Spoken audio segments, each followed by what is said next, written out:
ખેડા જિલ્લાના ગળતેશ્વર વિસ્તારમાં ભગવાન શિવના દર્શન માટે આવતા ભાવિક ભક્તોની પાર્કિંગ બાબતે તકલીફો પડી રહી છે। કેટલાક લોકો ટીઆરબી જવાન તરીકે ઓળખ આપીને ભાવિક ભક્તોને કહેવામાં આવે છે ગાડી ફક્ત પ્રાઇવેટ પાર્કિંગમાં જ મૂકવી પડશે અને જાહેર જગ્યાએ પાર્કિંગ કરવામાં દેવામાં આવતું નથી। તે બાબતે મારા મિત્ર હસમુખસિંહ રાઠોડ જનતા માટે તે ઊભા રહીને આ ડુપ્લિકેટ ટીઆરબીને ભગાડ્યો, કારણ કે આ એક પ્રાઇવેટ માલિકને ત્યાં જાહેર જનતાને મોકલી રહ્યા હતા અને જાહેર જનતાને લૂંટી રહ્યા હતા।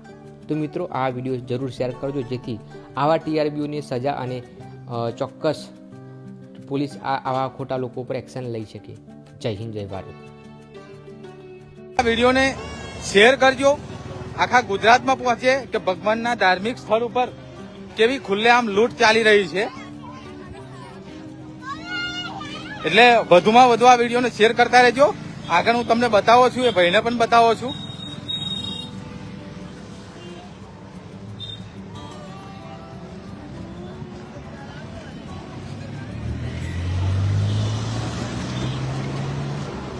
આ છે જગ્યા જ્યાં મેં બાઇક પાર્કિંગ કરતો હતો અને અહીંયા ઓલરેડી આટલી બાઇકો પડી છે અને અહીંયા ઓલરેડી બીજું પણ દબાણ છે। એ ભાઈ ભાગી ગયો છે। કઈ ગયો? ઓ ભાઈ, ઓ ભાઈ, કેમ ગાળ બોલેલા મને? ના ના, બોલો ને, જૂઠું ના બોલશો। શું નામ છે તમારું?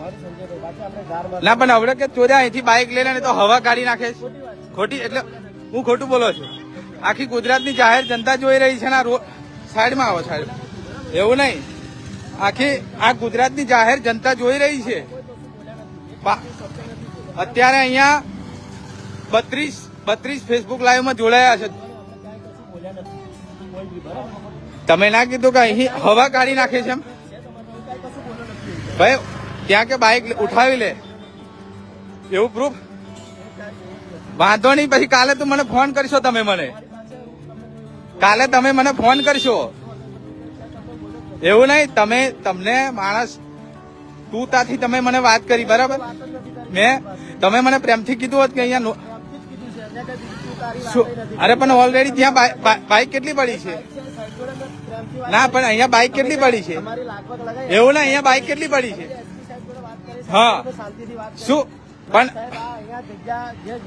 એવું નહીં, પણ તમે ઓલરેડી ત્યાં કેટલી બાઇક પડી છે નો પાર્કિંગમાં? ના, પણ એ નો પાર્કિંગ છે તો અહીંયા ઓલરેડી બાઇકો પડી છે અને મારી એક બાઇકમાં તમને પ્રોબ્લેમ આવ્યો? ના, હું તો સમજો છું, પણ તમે ગાર્ડ મને કેમ બોલ્યા? ગાર્ડ કેમ? ભગવાન શિવજીના હમ ખોટા ના સોગંદ ખાશો મારા ભાઈ। હું જૂઠું ના બોલું, હું જૂઠું બોલું? તમારી નોકરી બચાવવા માટે તમે જૂઠું ના બોલો। કાલે તમે મને ફોન કરશો। તમે અહીંયા ખુલ્લે આમ લૂંટ ચલાવી રહ્યા છો, બરાબર? તમે નમસ્કાર દોસ્તો, આ ભાઈ કોઈને બાઇક મૂકવા નથી દેતા અને જબરજસ્તી પાર્કિંગમાં મુકાવડાવે છે, એટલે પબ્લિકનો પૈસો ફોન નહીં અડવાનો। હું વાત કરું ને, બોલો, હા વાત કરો ને, લો સાઈડમાં આવીને વાત કરો, રોડ પર નહીં, સાઈડમાં આવો, સાઈડમાં આવો। આ ભાઈ કોઈને અહીંયા બાઇક મૂકવા નહીં દેતા અને જબરજસ્તી પાર્કિંગમાં મુકાવે છે, એટલે અહીંયા ભગવાન શિવજીના નામ પર ખુલ્લામ લૂંટફાટ ચાલી રહી છે। એટલે ખરેખર ભગવાનની ધાર્મિક આસ્થા ઉપર ભાવિ ભક્તો દર્શન માટે આવતા હોય અને આવા જે અમુક જે ભ્રષ્ટાચારીઓ જે પોતાની જાતને કિંગ સમજે છે અને જબરજસ્તી આ લોકો ભાવિ ભક્તો જોડે પૈસા હડપવાનું કામ કરાવે છે।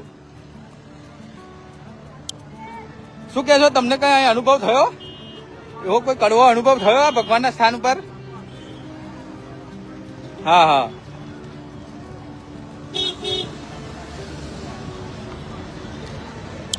દોસ્તો, અહીંયા ખુલ્લેઆમ લૂંટફાટ ચાલી રહી છે। આજે મને લાઈવ કરવાની કોઈ જરૂર ના પડે, પણ આ વ્યક્તિને બોલવાની પણ તમીજ નથી। ડાયરેક્ટ મને ગાળ બોલીને વાત કરેલી અને ટીઆરબી જવાન છે એટલે અમને કોને આટલી ઓથોરિટી આપી છે ખબર નહીં. અહીંયા બધું જ અનલીગલી ચાલી રહ્યું છે, ખુલ્લેઆમ લૂંટફાટ. અહીં કોઈના બાપાની જમીન નથી અને અનલીગલી પાર્કિંગ બનાવીને પબ્લિક જોડે ખોટા પૈસા ઉઘરાવી રહ્યા છે. બસ મિત્રો, આજનો આ વિડીયો મારો વધુમાં વધુ શેર કરજો, જેથી કરી ગુજરાતના દરેક વ્યક્તિ જોડે આ વિડીયો પહોંચે અને લોકોનામાં જાગૃતતા આવે અને અહીંયા જે પણ ખોટું થતું હોય એ બંધ કરવામાં આવે. આ વિડીયોના માધ્યમથી સરકારશ્રીને અને અહીંના સ્થાનિક પ્રશાસનને આ મેસેજ મોકલાવવા માંગુ છું. જય હિન્દ, જય ભારત.